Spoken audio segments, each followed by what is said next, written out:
কিন্তু শুভেন্দু অধিকারীর মুখে রেল বিক্রি করা, বিএসএনএল বিক্রি করা, এলআইসি বিক্রি করা, ব্যাংক বিক্রি করা, কলিয়ারি বিক্রি করা, পেট্রোলিয়াম খনি বিক্রি করে দেওয়ার কোনো কথা পাবেন?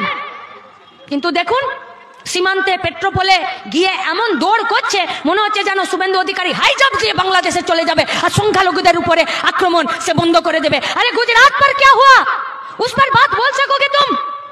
उत्तर प्रदेश में क्या हुआ, उसके बारे में आप बोल सकोगे? मालदार পরিযায়ী শ্রমিক মুসলিম গিয়েছিল মহারাষ্ট্রে কাজ করতে, কুপিয়ে কুপিয়ে তারপরে তার গায়ে পেট্রোল ঢেলে খুন করে দিল। বলতে পারবে এ পশ্চিমবঙ্গে সংখ্যালঘুরা, এ ভারতবর্ষের সংখ্যালঘুরা, তারা তোমাদের দৌড়াতে তারা নিরাপদ আছে? বাংলাদেশ দেখে তোমার খুব কান্না বেরোচ্ছে, কিন্তু ভারতবর্ষের জন্য তোমার কোনো কথা নেই। একই গোডাউনের মান। शुभेंदु अधिकारी के सामने रेल था, बीएसएनएल था, पेट्रोलियम था, कोयला था, बेच दिया। और ममता बनर्जी के पास रेल बेचने के लिए नहीं था, पेट्रोलियम बेचने के लिए नहीं था, शुधुमात्र हॉस्पिटलेर मुर्दा घरे किछु लाश छिलो, सन्दीप के दालाल करे ओई लाशगुलोके बेचे दिल। আপনি ভাবতে পারেন মর্গে থাকা ডেড বডির সাথে সহবাস করিয়ে ব্লু ফিল্ম বানিয়ে মমতা ব্যানার্জির ডাক্তাররা বিক্রি করেছে।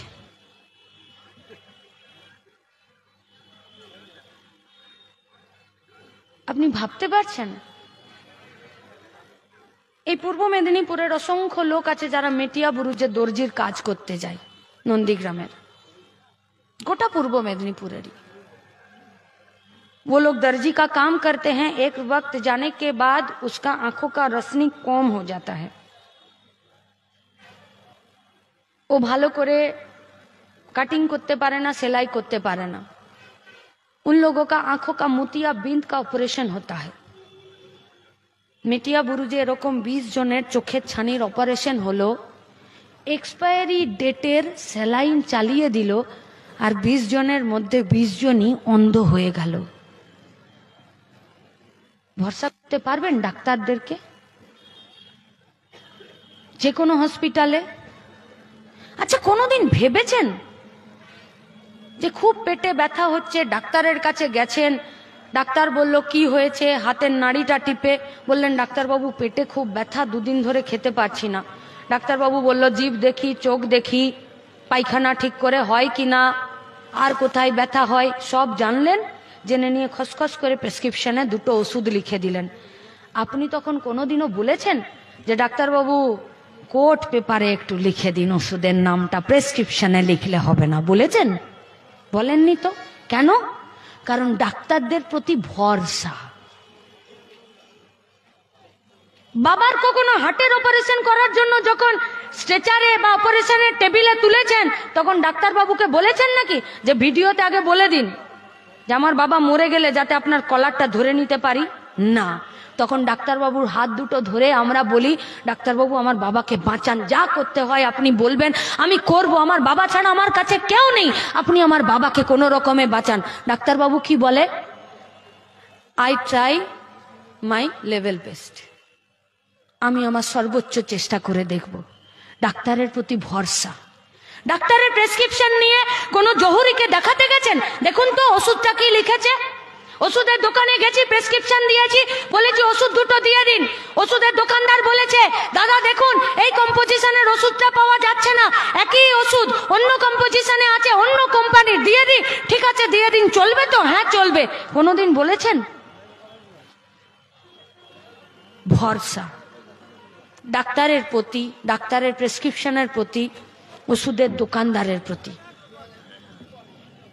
পশ্চিমবঙ্গে আরজি করের ঘটনা শুধুমাত্র মেয়েটাকে রেপ করে খুন করেনি, গরিব মানুষের ডাক্তারের সাথে, ওষুধের সাথে, স্বাস্থ্য ব্যবস্থার সাথে যে ভরসা সম্পর্ক ছিল সেই সম্পর্কটাকে নষ্ট করেছে। ক্ষমা করে দিতে পারবেন মমতা ব্যানার্জি সরকারকে? কি বললো? বললো 9 তারিখে যে যে ডাক্তাররা এই সমস্ত জায়গাতে দেখতে পাওয়া গেছিল আমরা সবাইকে সাসপেন্ড করছি। কেন না? তদন্ত চলছে। এই তদন্ত যতদিন চলবে, যতদিন না পর্যন্ত কোনো নিষ্পত্তি হচ্ছে, এরা সব সাসপেন্ড থাকবে, এরা কাজ করবে না, পারবে না কাজ করতে। নভেম্বর শুরু হলো, কেউ শাস্তি পেল না, বিচার শেষ হলো না, সাসপেন্ড হয়ে যাওয়া ডাক্তাররা, কাজ থেকে সরিয়ে দেওয়া ডাক্তাররা, তারাই মেডিকেল বোর্ডের মিটিং ডাকলো। আপনি ভাবতে পারছেন?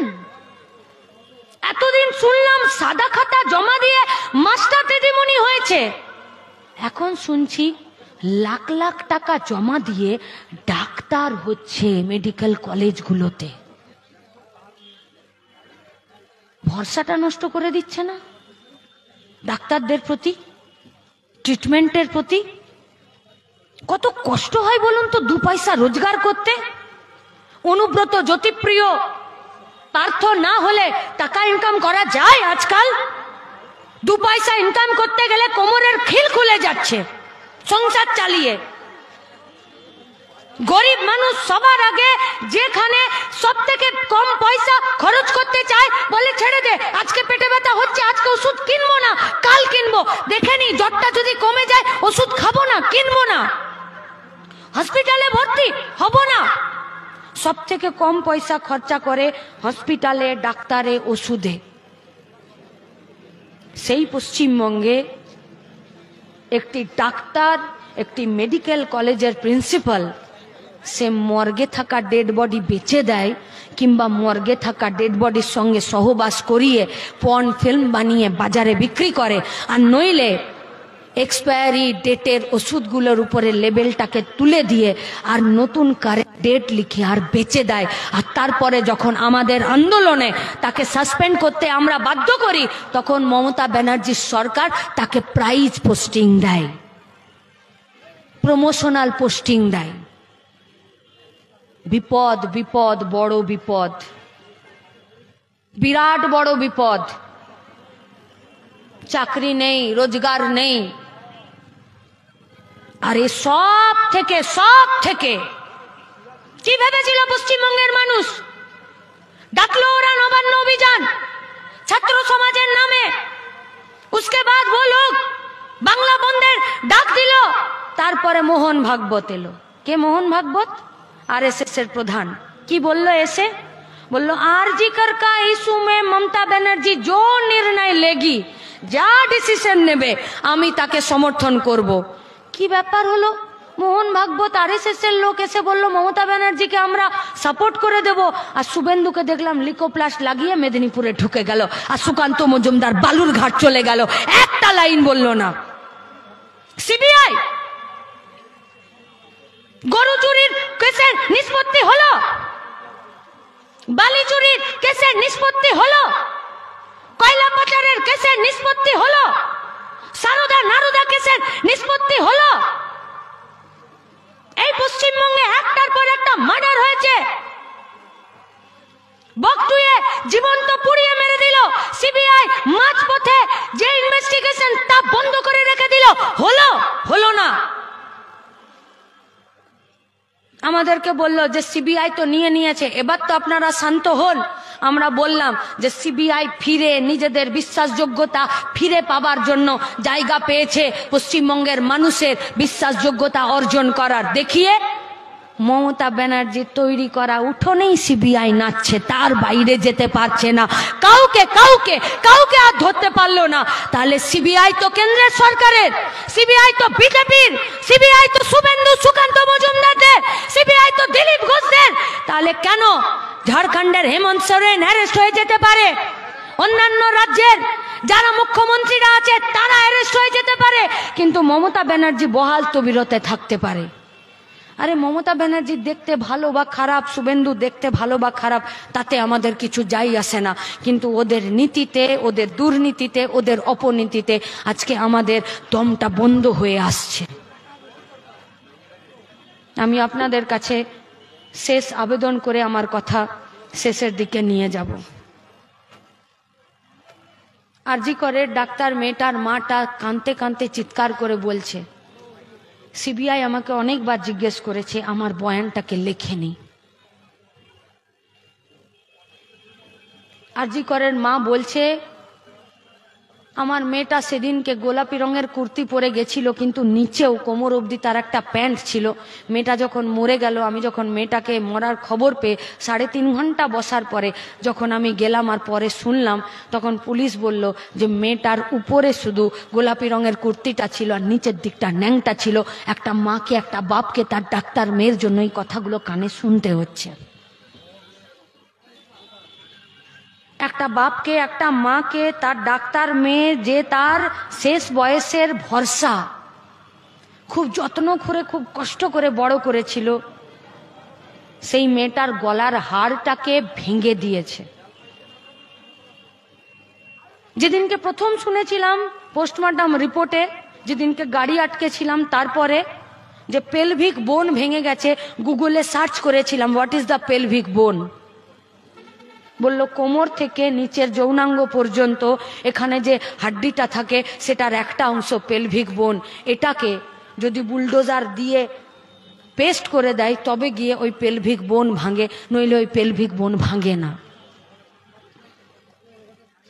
মেয়েটার চোখটা থেকে, মনি থেকে রক্ত ফুটে ফুটে বেরিয়ে এই দুদিকে রক্তের শুকিয়ে গেছিল।